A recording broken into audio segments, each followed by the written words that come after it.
All right, guys, today we're going to be talking about solving systems of equations with graphing.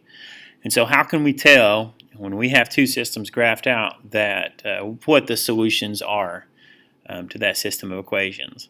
So it's actually pretty straightforward. All we're going to do is we're just going to look to see where these two graphs intersect. All right, and so it's going to be true no matter if we have a quadratic and a linear, two linear functions, a linear function and absolute value. We're going to go through all of these, but it's pretty much the same holds true for all of them.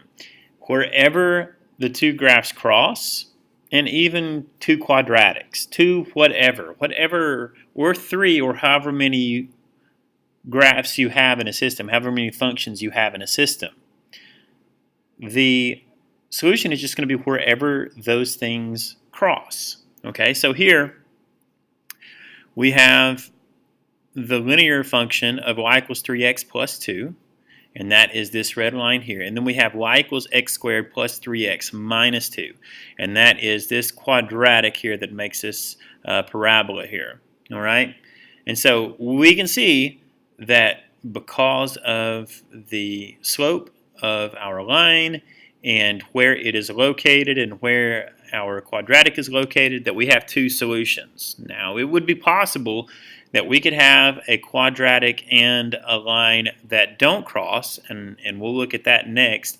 In that case, there will be no solutions. All right? And then there's also the possibility that the quadratic and the line cross in just one place, and that would just give us one solution. So we're going to look at all three of those possibilities. We're going to start with this one here. And so if we look, we come to the T and ready, we come to this question, we're shown this graph and asked to give the two solutions to this system of equations. We just look for where those 2 points are, where they cross. And 2, 8, and negative 2, negative 4, those are my solutions. All right? Now, keep in mind that both of these solutions, they are points. So we have to give both the x and the y, negative 2, negative 4, and 2, 8.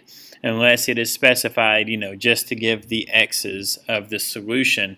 That might be a possibility, but usually it will just be whatever the point is. So negative 2, negative 4, and 2, 8. But as I said, sometimes there will be no solution whenever you have a quadratic and a line. So let's see what happens if we take this line and we're going to change the slope a little bit. We'll just make it, let's say, a slope of 1.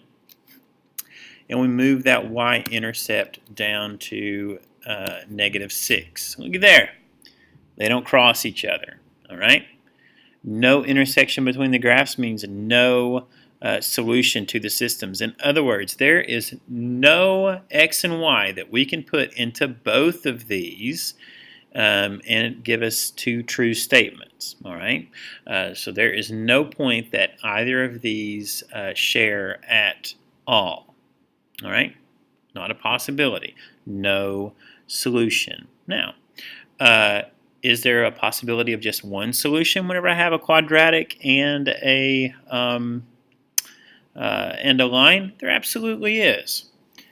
Let's do this. Let's take away this line here and just make that y equals 2.